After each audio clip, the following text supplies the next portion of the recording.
Welcome back to another episode of Spinning Game. I'm Chris. I'm Drew.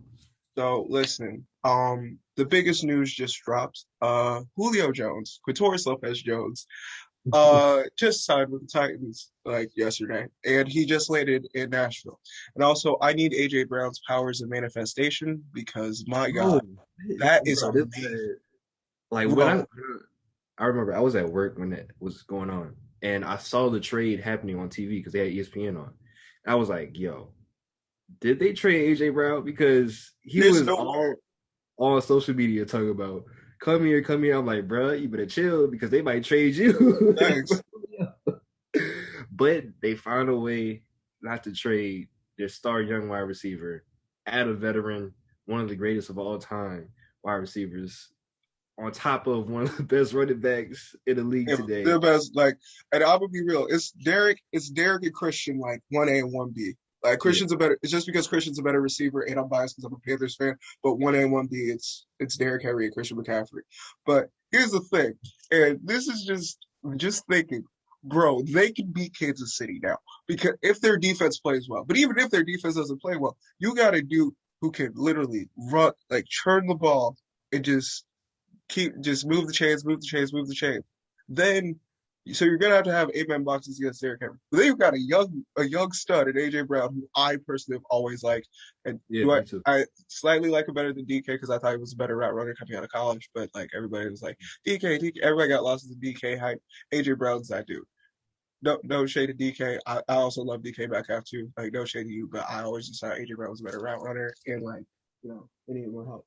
But then like they had no number two. Like Corey Davis was solid, but Yeah, if your other dude is Julio Jones, let's just think.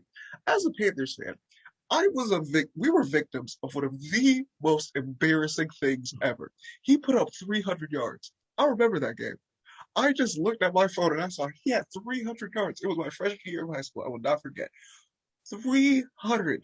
And I hated James Bradbury. Now James Bradbury is a good corner in New York, I so I know. can't be mad. But I hated him. I was just like, yo, trade James Bradbury, blow up the team, screw the secondary, right? But Julio having that, like, you have guys who one can get 150 receiving easily, Yeah, like, or 200 if he wants to. Like, you got one dude who can get 300, and one dude who can get like 250 on the ground. And then yeah, Ryan Tannehill, it's all depending on Ryan Tannehill being able to throw the deep ball, and that dude is really good at that. yeah. So it's all about like what they do with their defense, but ultimately, yeah, I this is insane. It's gonna be insane, bro. I don't know, man. I don't know what Atlanta's doing.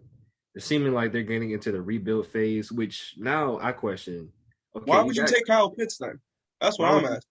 not? That's what I'm saying. Like, why would you take Kyle Pitts and not try your best to keep Julio? Like, what? So now I don't know what Atlanta's gonna do. I'm assuming that Matty Ice is going anytime soon, Mhm. and they're gonna probably pick up somebody either in the Next first year, I guess. year next year. Has to. They have to. They have to at this point because they just lost Julio. But yeah, shout out to the Titans, man. They're already a great Second and team. a fourth. Just like I know. how is a dude who can put up 300 yards worth a second and a fourth? I don't know, Like, man. They probably but just wanted to get rid of him. Just didn't want to handle with. I don't know. I don't know. I don't know like if what? But here's the thing: like Julio is like mad quiet, and you've never heard anything about Julio ever being a diva. But he just said like he wanted to be out of Atlanta, and also like a report came out saying that Julio actually didn't know that he was on TV when he said that. So hey, it is what it is. But like I would just say that Julio, hey bro, I'm glad you out the division gang. You're a Saints fan too. We glad. Hey bro, yeah, I am though. I am you're black. saying you're I was saying, just kind of bro, like it's good to see it. I'm so the joy that left from us. I was like, oh, he does yeah, not have to put 150 on us because every time he plays us, it's murder. But yeah, and also they still got a new 11 down in Atlanta, and yeah. even though he's not that legend yet, Trey Young's still doing that thing, and we're switching to the NBA part of our sports segment. Um, yeah, them boys in Atlanta are something for real. Because I did not expect them to go into Philly like that. And mind you, like they were like up like 20 at some point, but then like they kept like trying to throw away the game. As Atlanta sports teams like give the terrifying fear of, but them young bulls, they something serious. I love Like it. Love and it. again, Trey being a villain is something that I just will always. I seeing the South like this is the thing. It's the connection to the South. Like you, It is. I'm rooting for Atlanta, and I don't root for any Atlanta sports teams. But Hate Trey, it. I hate Atlanta sports teams. But Trey, there's something about Trey Young's attitude that just makes me be like, oh, I want them to win. I want Yeah. them to. And I always said this. I always thought, okay, yeah, they have a bunch of good 3-point shooters. They have good depth. They can play. They can be scrappy on defense when they want to. John Collins is nice. Bogdanovich is like Bogey's nice. Who else they got? They got Kevin Herter's good shoot. Like they just surrounded them with shooters. And I just think that Trey is being the engine to all of that is something that's special to see. And the fact that they stole home court from Philly just like that says something because everybody was like, oh yeah, Atlanta, that's just a fluke. It was New York. New York wasn't really that good. I'm like, nah, they Yeah, just went into Philly. They just went into Philly, who everybody says like that's the only team that they can beat the Nets. no. So Nah, but yeah, shout out to Trey Young, man, and just honestly, just all of Atlanta in terms of the Hawks, Atlanta Hawks. Let's get that. so are the Hawks. Yeah. Falcons took a fat L. I don't know what the Braves doing right now, but I do. shout out to the Hawks. Yeah, I don't know. I just don't believe in the 76ers either, to be honest. I just don't think that they can finish a series quite yet. I don't know if it's because they're too young. I don't know if it's coaching. I don't know Doc really Rivers. what it is. It's the Doc Rivers sphere. You think it's Doc Rivers again? Really? Yeah. I guess. It's Yeah, like you couldn't do it. You couldn't do it with the Clippers, so yeah, you're right. But I don't know. I think, but I think that yeah, the Nets got it. Honestly, the Nets going to the finals. they got it, but Harden's hurt now, so that's why I'm kind of like, ooh. Yeah, but even with Harden being hurt, they still won. They Mhm. still won, and that's just the beauty of Brooklyn. You can have one of the star players, go down, and someone else is going to step up because they have too many stars, too many former and current All Stars and All NBA guys on that roster, and yeah, they're just too elite for the East at least. I don't know about the West. If it was in the West, maybe it'd be a little If it harder. was in the West, like it would be again Yeah. like total bloodbath. But I still think though, but I think that we need to kind of get rid of like this East West kind of like thing and kind of just like do like people have had ideas of just like getting rid of them and just be like screw it, like we just include everybody. Let's just do like 1 through 16 and just go. But I think that's complicated. I don't like that because I Yeah, personally like hearing the dichotomy, the issues with people like talking about how weak the East is. But I'm like the fact that we really need to put some respect on some teams in the Eastern Conference. Like yeah, Trey, like them Atlanta boys are something for real. Like I really like what I'm seeing. And I've always been a proponent of like there's teams that can go on a surprise run. And I think I'm not saying that they can beat Brooklyn because again I have to see it to believe it, but it is what it they is. can make it to the conference finals. They could definitely make it to the conference finals. And the fact that like before, like we wouldn't have even thought about Atlanta even making it like in the middle of this year. It's something.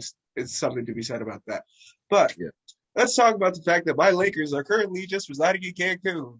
nah, nah, Yeah, I nah, took a fat L with that one. nah, I nah. might even go front. It hurts. Um, seeing your team just kind of crumble in front of everybody, but then seeing Yeah, Devin that Booker was rise. bro. You know what that reminds me of? It reminds me of how Pittsburgh lost to the Browns. It was bad. Devastating. It was It was embarrassing. the only guy I thought was really stepping up and playing hard was honestly Dennis Schroeder. How you say his last name? Dennis Schroeder actually His defense, no, his defense in the second half. yeah, in the second half, yeah. But Devin Booker again, and I'm Yeah, mad. And first off, I'm mad that Kobe's disciple, his literal disciple, beat us in Staples I know. in front of everybody in a Actually, winner go home Kobe. situation. I am so happy for him, but it was painful. Yeah, 47, bro. 47. And yeah, everybody man. swears that Chris Paul's still the MVP of that team. No, that that boy down there. I'm sorry. I love Chris. I get the floor general thing. I get the fact that he literally Mhm. is his ability to space the floor. But that dude in that series was the problem. Like Devin, we couldn't stop him at Yeah. all the entire series. Like because he consistently had 30 against us. D-Book was unstoppable. But I'm gonna talk about the two older heads in that series, LeBron and Chris Paul. LeBron, I don't know what he was doing. What was he doing? Bro, he did not look like he wanted to play. I'm No, he being honest. didn't. He looked tired. He looked tired. He looked tired. He looked disgusted. He was like he was ready to go home. He Yeah, was he getting ready for Space Jam. I ain't mad at it, bro. But like, we'll also talk about the Heat's exit too about later. But like, yeah. yeah, it's just it was bad. But I do want to say shout out to Chris Paul because I did notice in that game when he was in the game in the first half or at least the first quarter, uh, the game the Suns controlled the game all the way through. It was not even close. But when he was on the bench, the Suns started to. That's when Fall the Lakers apart. started to close the lead, and I realized that he might not score a lot. He didn't score hardly. He hardly scored. But when some reason when he's the point guard, he really knows how to control the game. It really Yeah, knows how to just use up the game, the 24 seconds that they have and just make sure that there's no turnovers, no nothing like that. But towards the end of the fourth quarter, he was trying to steal the game. He was trying to be that clutch player, and he kept missing them shots. I was like, Chris Paul, yeah. just Give pass the it to ball. me. Give the ball to Diva. Just give the ball to Just pass Diva. it Let to him me. work. Bro is in that Oh, mode. Like yeah. I just, yeah. I am. I'm sorry to say it. And also, like now that the Clippers are kind of like in the Clippers That be looking shocked me. That bad. Ooh. First off, y'all need to get Lucas some help down there, fam. Because yeah, I'm sorry, KP not it. Like they, K, yeah, yeah. like Lucas should not have. He could. He was consistently the best player in that series until like maybe game 6, game 7, because then Kawhi just like turned into playoff Kawhi, Yeah. and I really, dang, I really was bashing Kawhi talking about like, oh no, he's not clutch anymore. He's not like that's the name of the game. That's And how they the game played is. in 2 games. That's But crazy. Kawhi, like, dude, Kawhi was in that mode, and I Yeah, and I always trust the fact that Kawhi is going to show up in the playoffs because literally like that first year with the Warriors, had he not gotten injured versus with the whole Zaza thing, like mhm. I thought that they would have probably won that series against that Warriors team that had KD, Steph, Clay, just because of that dude right there. Like, all right, Kawhi, my bad, dog, my bad. That's my bad. You the silent assassin. You come to work, you just hoop and you do your thing. But they're contributors. Like I'll just say this about like the Lakers and Clippers. Like we were too reliant on the fact that we had LeBron and AD, and that didn't realize that hey, we need actual proven shooters Yeah, or actually proven defensive big man because we literally gave away part of our roster. Like we like Dwight Howard again, great irritant and a great solid defender that could switch. JaVale McGee always had good minutes. Then we had Danny Green. Danny Green, even though the playoffs was like it was bad, like he had some moments. He had some moments. But like I think that people need to like also take into account the amount of rest that they had because again, 70 days of rest it's after true. being completely isolated. Okay. Yeah, your But mental stuff. I'm already knowing. Away from girls, away from your wife and stuff like away that. from everything, the To, Lakers and Heat did to the not perform like they should have. Yep, it's horrendous at this point. yeah, Like it was bad. But I think that honestly, that played a factor into it. But I'm not gonna make excuses for that team because I think like our roster construction should have been better because we all felt like okay, we're playing, but we're definitely gonna lose to the Nets because we don't have shooters. And yeah, and the fact that like we people will be like don't understand the concept of selling your soul for a championship. Like you're a Saints fan. 2009, so y'all sold something. Something was sold somewhere for yeah. that rate, and Well, y'all still technically, got it. yeah, But because like nothing good has happened since. Like for us, we mortgaged the future. We had Julius Randle, D'Angelo Russell, Lonzo Ball, and Brandon Ingram, and a bunch of other good players that damn, are now blossoming on that team. If we decided that Kyle Kuzma was the best like Bro, I I'm still just laugh mad at we that didn't keep shit, Brandon bro. Ingram. Do you know how much we could have used Brandon Ingram in that series? A dude who Damn. could just get a bucket. Right. You know what I'm saying? On a Like, fast break, just dribble down the court, just it's put his just long arms up way up here to where effortless, bro. oh my god. Effortless. Like, it's just I'm fine. We sold ourselves for the championship. Hey, Yeah. Braun, we gonna be better next year, bro. Rest up, do your Space Jam thing, keep doing your things outside of business, keep getting your money. But fam, but the argument still proceeds because this is the first round he's ever lost. He's 14-1. But the fact that Devin Booker and Chris Paul are that one is something that will haunt me forever. So Yeah, it's man. okay. It happens. Yep, Game's a can't win game. them all. Can't win them all. Yeah. But transitioning to the East, like the Nets and the whole James Harden thing, like it sucks, but I don't think that we're both in agreement that like they don't necessarily need James to do it because again, that roster and how it's built to function is one of the most beautiful, well-oiled machines ever. And I'm mad that and now am I mad that the NBA allowed this? The fact that like you could have like three superstars, one go out, and then everything completely just function, and Milwaukee still I think it's still going to be a competitive series because it's Milwaukee, and I think because of Drew Holiday and Chris Middleton.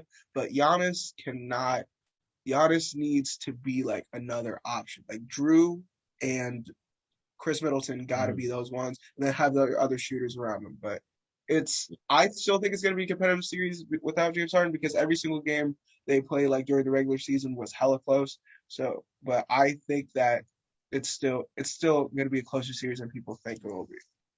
Yeah, I think it will definitely with Harden out. Um, I don't. At some point, Giannis has to get there. At some point, Giannis has to step up and get over this monkey on his back with the playoffs and stuff. And this could be the series that he does it, you know. And he just has the good pieces in Milwaukee to do it. And if it ain't this year, then I don't know what he's gonna do. Honestly, he have to go somewhere else or something. I don't know. No, But because he signed that Supermax. I don't think he's leaving. So, yeah, but true. mind you, like people who have signed Supermaxes will have like leverage, like James Harden, like they've leveraged those situations. And I understand that Giannis wants to be a champion, and him being the back-to-back MVP says something. He's he's had his numbers this year, right? Right. But come playoff time, like he still can't consistently hit free throws. Like he still can't consistent like he can dominate in his field, right? And he's great and he's expanding his range. I got it. But it's at a point where it's like, dude, you gotta play Brooklyn. You signed up for 5 years of playing Brooklyn. And again, this generation, our generation, we're fine with people going to other teams just for better situations. Like Yeah. that's the one thing I would say consistently about our generation, because we always want people in the best positions for themselves. Yeah, Giannis, we're more of a fan of the players than we are of the teams at this point. yeah, because we see the fact that the teams don't care about the players, like Yeah. unless they're like a hot commodity, because they will literally trade you, cut you, do whatever to you. They literally you trade the fact that you could trade a potential Hall of Famer for a second and a fourth round pick says something. Yeah, literally. Like Really. not even a potential first ballot Hall of Famer, the best. Him and Antonio Brown before like AB like went through all of his stuff, Mm-hmm. two Yeah. best wide receivers ever. Julio Jones ever. Like it's just that's how it is. And I think that we need to kind of take into consideration the fact that like they really don't care about the players unless but not in the NFL. But when it's the NBA, like literally a player can literally be assaulted and then finally like they get charges, right? Yeah. But it's like you have to do so much to be a great player. And then like people will just trade you and be like you're nothing. Like your entire life's work, people could just ship you off and just say, "Hey, you don't mean anything to us like we thought you did," and that's That's, insane. So that's yeah. why we are for the players. Like we say it honestly. Like Dame, like I hope that LeBron gets somebody who can shoot some threes. Just one other dude. Because we gotta beat the boys of Brooklyn next year. And AD's always hurt. So we gonna need some shooters. Get somebody. Please Yeah, I get think somebody who can Curry, shoot some damn threes. no, Curry not gonna leave. I don't think Curry gonna leave. Steph ain't leaving. Steph ain't leaving. There's no No, way. There's no especially if Clay's still around. No way. There's no way. yeah, Steph Clay's gonna be where you go. Stephen Clay gonna be like go on another one, go on Right. another. They might. Damn, we gotta deal with Stephen Clay next. Bro, we gotta get another shooter. Oh God, why'd you tell me that? Now I gotta be worried about Stephen Clay back next year. Gotta keep it real, bro. And then we gotta worry about this young Memphis team. When as soon as like Ja Morant off on my Grizzly, average 30. We got that young team. The West is just the West, bro. Like it's Yeah. insane. And Yeah. I just think that I'm very excited at the fact that like the NBA is now forced to market their young players, their young talent. Because they've been we were at a point where like they were like riding LeBron like the coattails of LeBron and trying to figure out like who's the next thing. And they said Zion. And then Zion was like, ooh, but his coaching sucks. And it's like, ugh, we need to get Zion in the playoffs next year. So Yeah. like they understand the draw that like they provide. Like LaMelo Ball, the play-in tournament, like that Hornets team, they weren't ready for that moment yet, and it's fine. But like the NBA is now forced to market their young players and stop riding on the coattails of this older generation and just kind of be like, hey, and I think it's good for the league. I think that's good Yeah. that Yeah. they're getting younger and we're finally seeing them on this big stage. Yeah. But I'm gonna switch it up to the music segment of our show and talk about Voice of the Heroes. Cause listen, Baby and Dirk, I didn't know what to expect when I heard this, but just they didn't miss. Like I enjoyed it. And everybody and some people were just like you got the same old like, oh, it's mid, I'm not feeling some of the songs, I'm only here for the features, da da da da, baby carry Dirk, da da. I'm like, do y'all not like music? Do y'all Yeah. just not want to listen to something that motivates you, makes you think about your girl, or just try to make yourself elevate? Like, do y'all just not like music? It's No, weird. bro, you know what people like. People just like club music that they could turn up to, especially when it's 2021. They don't like to sit down, listen to lyrics that's really going to hit home. They don't want to listen to that no more, dog. Bro. But I do. Same, because that entire album, like, what song? Let me pull up some songs that I really like. Because I think my favorite one that I Why you look it up? I'm just talking about 2040, bro. That bro, 2040, the yo, second or third song on the album, like that's what? dangerous. The fact that Yeah, 2040 was the third song, like first off, I didn't even think Travis could like. I really could sleep on the fact that Travis can low key rap when he wants to. Like he he's really has his moments where you just like, did he yeah. just do that? So I don't know. That got me excited for Travis's album even more now because I'm like, yo, I really hope he keeps that same energy at rap. 'Cause he was rapping like for real, yeah. for real. And You know, Baby and Dirk just, whew. yeah. Yeah, But I'm trying. they definitely proved me wrong. I thought they were going to be try to be cute with it because a lot of times when you see people collab, they try to make hits like thinking of Future and Drake Yeah, with "What It's Time to Be Alive." They weren't trying to out rap each other. They were just trying to make cool songs for the summer to pop off to turn up to, and that's cool because they're able to make those type of hits. I don't see Lil Baby and Lil Durk as those type of artists yet. Not yet. You know, I think it's too early, kind of for both of them. Even though Lil Durk's been doing it forever, I yeah. think it's too early for them to be on that pop mainstream level. I think they're getting there, but not Yeah, where. like I'm gonna be real though, like because we dominate the market so much, like raps, like because of our generation, everybody like wants to like consume rap like they do. Like, Yes, dude, Lil Baby and Dirk are kind of like I don't know the champs of and the whole concept of like being the voice of the hero. Like I actually enjoy exactly. thinking of that Lil Love. because the one thing about Lil Durk. That dude can say some stuff and it just puts you in a headspace. Like any song that he mentions India, you know is gonna slap.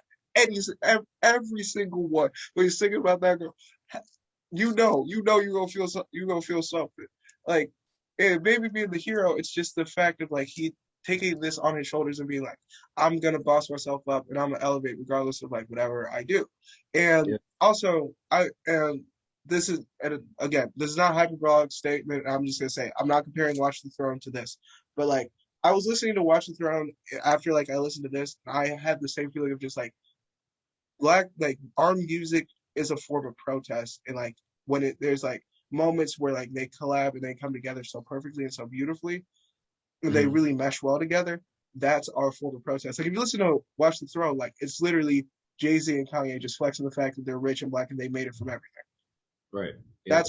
That's the same energy you get on this album. I'm not comparing it because I Watch the Throne's definitely the better album, but like Baby and Dirk, just that feeling of just like bossing yourself up and being willing to elevate regardless of your circumstances. Yeah. It's like that makes you feel like the heroes, you know? And yeah, also Late at Night by Roddy. Ooh, fam, That was tough. fam. Oh, I was on FaceTime with my shawty. She played that. I was just singing it. I just started singing it to her. And I was like, yo, fam, what? This got me feeling some type of way. I just, it Now, was so, I personally like when Roddy raps more than he sings, but this was a bop. This is a yeah, small, smooth little bop right here, though. I yeah, can't even okay. catch. Yeah, I'm excited for whatever Roddy got next.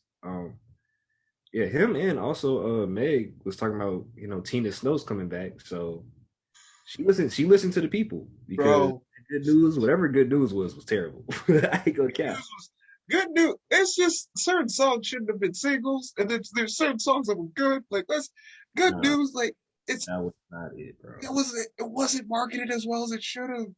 No, it Cause was. like there were good songs on it, but like they shouldn't have been the single. Like okay, so I think Go Crazy probably should have like had something like just something like that. Like Mhm. what's new or like what's new movie. Like those should have been the singles. Like movie should have been that single. Like that should have been like that one. And I'm just like, oh, Megan. I think people want Tina Snow back and that like raw like freestyling Meg that we're gonna get. And I trust the fact that she's gonna get that there. But yeah, Yeah, I I need. Yeah, I think that's kind of honestly the energy that this new era generation of rap is giving. Like, I think last generation was definitely more radio friendly, mainstream music that you could play. Like even like with the SoundCloud, like even that was raw at the time, but it quickly turned into something that we just constantly played on the radio yeah. or just mainstream in general. But this new generation of this raw, just I'm rapping. I don't care what y'all have to say about it. I don't care if it's radio friendly or not. I'm gonna say what I gotta say and then dip out the studio. Like that's the energy that Meg, that Baby, that Dirk, that all of them are giving. And for her to go from that type of aggressive street type of rap to the more popish lane, it just didn't Yeah. mix well. So See, I'm glad that coming back to this. So yeah, and that's why I kind of wanted to talk about this too. It's just the fact that like I love Megan, but like every single time she's on a remix, I'm like, you know what you're gonna get. Like, put Chloe and Halle on some remixes, people. I need them. I need them on a song with Ariana Grande. Like, I need them on a song with Billie Eilish. Like, if you want to give pop, like, give me the pop. Give me Chloe and Halle on these yeah, yeah, remixes. yeah. Give me some of these low key R&B singers. Tiana Major 9. I don't know if you've heard Collide, right? No. Oh, Like, ooh, listen to Collide. It is an amazing song. But Tiana Major 9 is a great R&B artist, but she's not getting a lot of shine.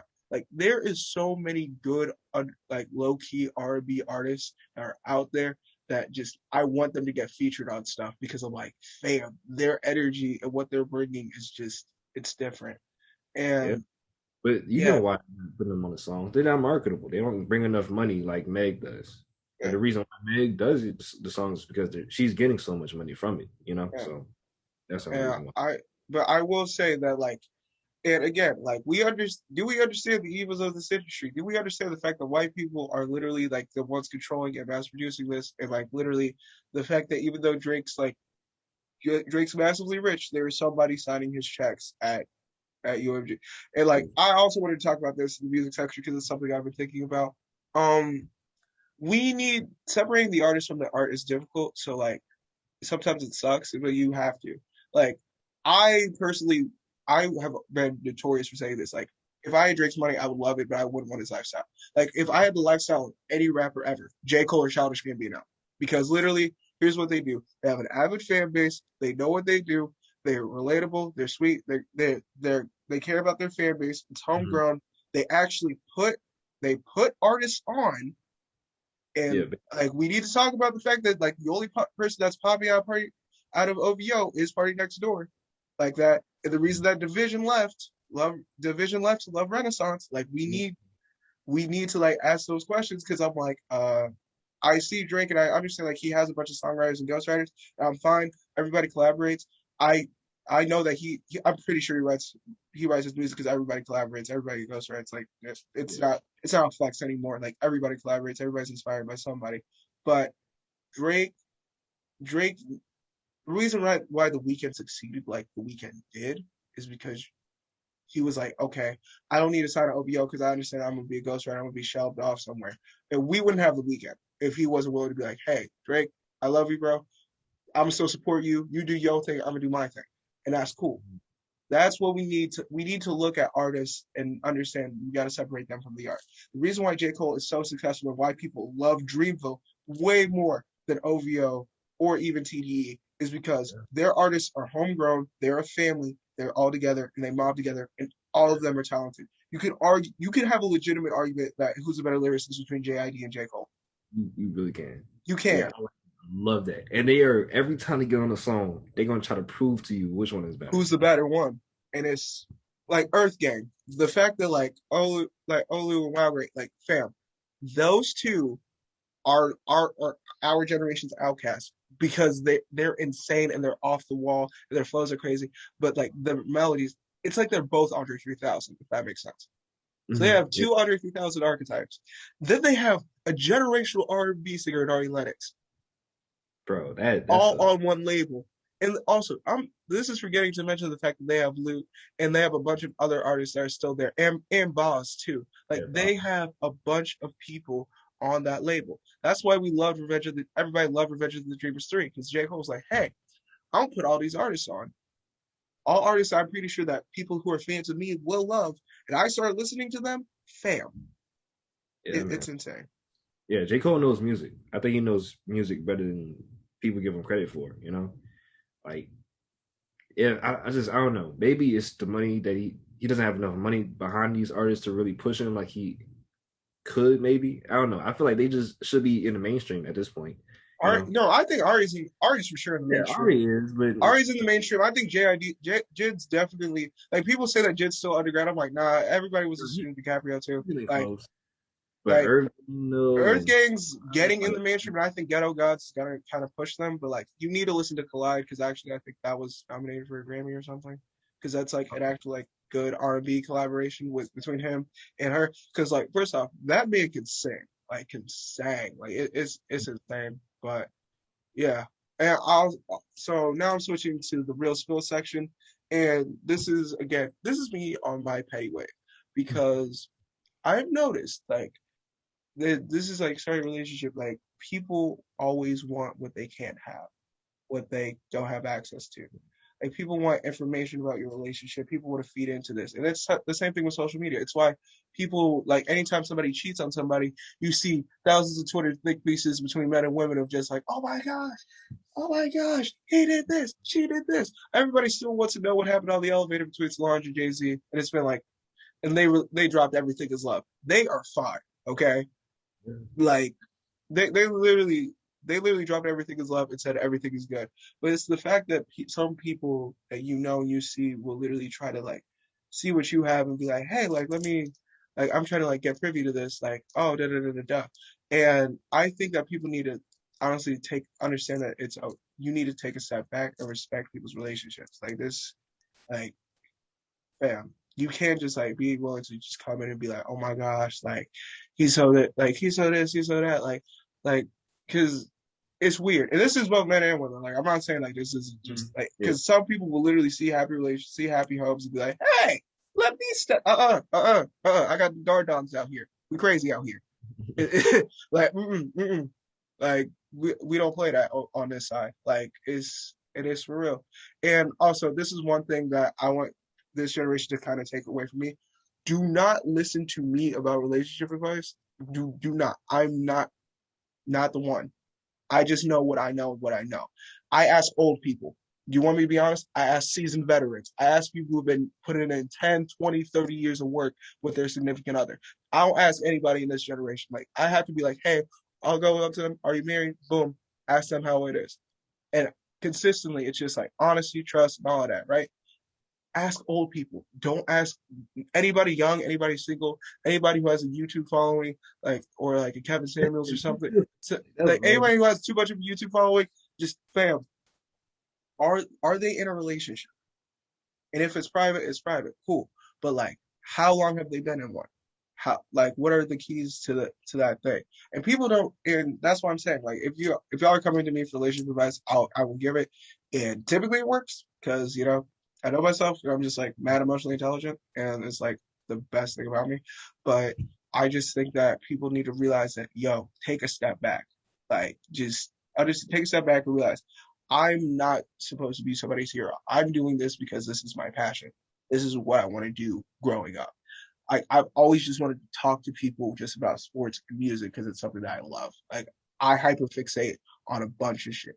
Like and it just makes me happy. So like Yeah. y'all need to like honestly realize take a step back and realize that like fam, like stop trying to like come in and see what other people have. Like you don't get to see like what I have because what I have is just it's chill. I'm just rocking. But that's why I just keep my stuff private. Like I don't do pop up stuff. Like I Mm, don't. I think it's good when people do it. Like it's really honorable. You know, I just who won't got do it. it? I just know that there's just people like you said who just actively try to ruin stuff that you have Mm, for their own selfish gain. You know, yeah. and yeah, it takes a lot for people to know my private life in that regards because I just really want to protect the sanctity, the Of like relate, the person, yeah, honestly. the person, yeah, just everything about it. I just think that especially because we see it all the time. At least I do. You see people on Snapchat, on your close friends, IG, them posting their significant other all the time, out of nowhere, single. Yeah, that's what I'm saying. Hey, that's what I'm getting. Yesterday, Hey, bro, that's why I'm like I look at now because everybody but either break it up or be in situations with chips around me. And I was like, "Ooh, we good over here." I don't know about y'all, but we good over here. So I'm like, there's no like insecurities about that or like me being like, "Oh my gosh, I'm be on my single," because I trust her. She trusts me. I trust her. There's just I keep her silent. Like like there's only like I think maybe five people in my life that fully know the full extensions of a relationship, and she's the only one that knows everything about me. So right? and that's my best friend for real. So like, hey, I'll play about her, she'll play about me.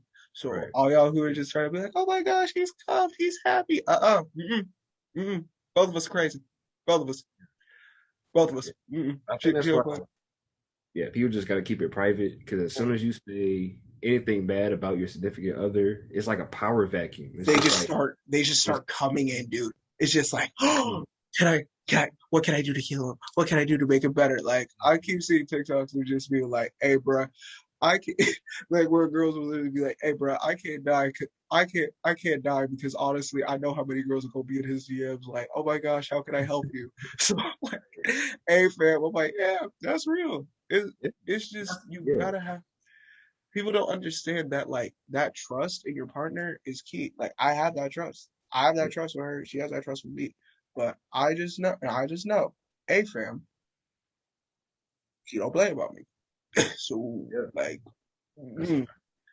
And I think people need to, and also for all the hot boy, hot girl summer, like I am your coaches. I want to be a coach for that because I understand because I played this game. I've been in this game. It's real ghetto out here. I'm his coach personally. He knows I am his coach. I am his personal coach through Hot Boys Summer. We agreed that that's what we would do, but we in the effort we chilling in the owner's box just watching the games play. Get just spot like look at this, look at all these players.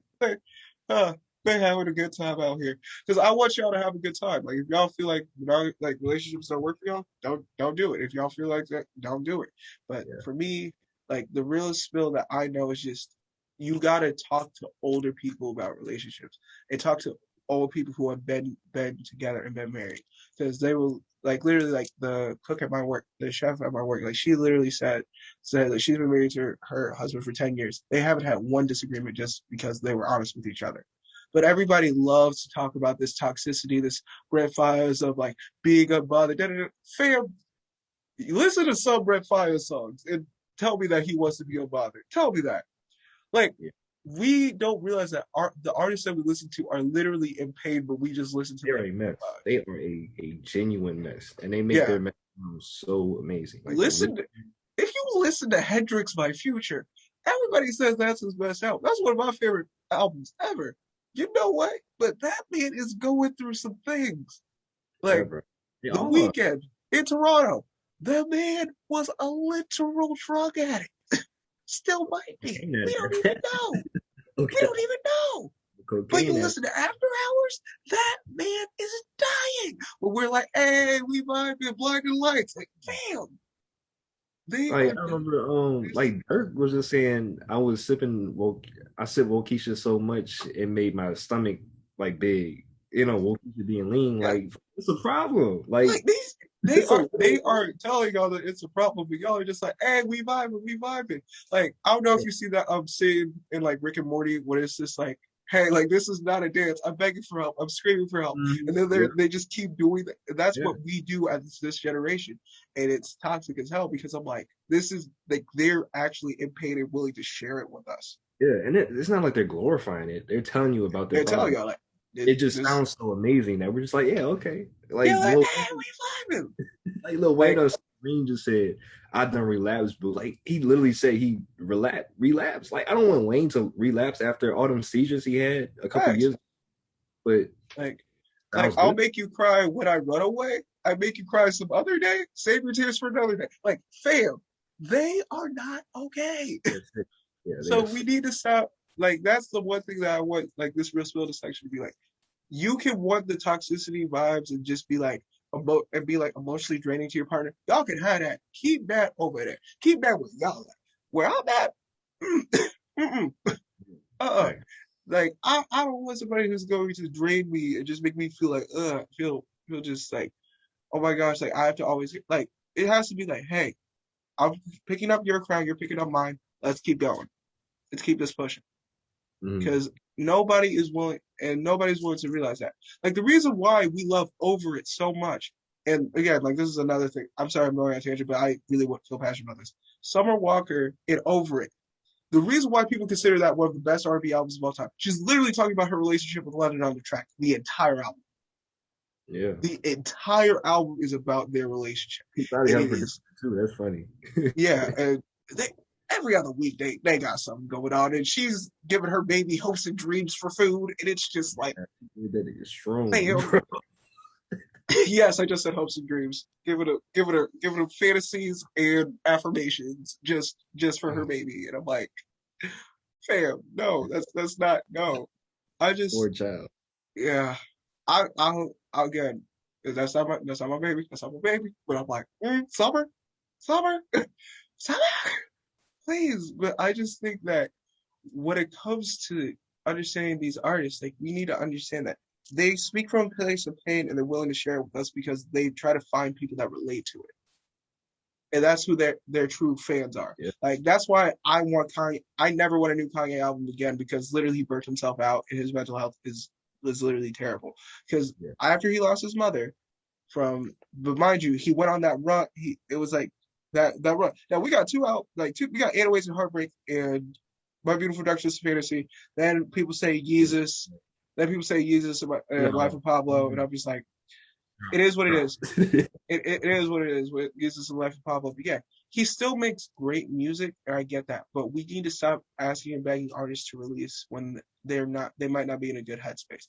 Like Isaiah Rashad, his new album, and again, I'm about it. I'm about it because TDE is TDE. It just I don't want it anymore. I thought I wanted it, but now I'm like, Nah, SZA, that new SZA sounds real good right now. I mean, because she popping, and now she finally has pop appeal. Even though I'm sad that she has pop appeal now, because now white people trying to commodify control, and I was like, control belonged to us. That was ours. Yeah, SZA's ready. She's dropping all these Instagram pics and magazines and I see it. Sit down. Oh, she's looking fine. Just in that corner also, store.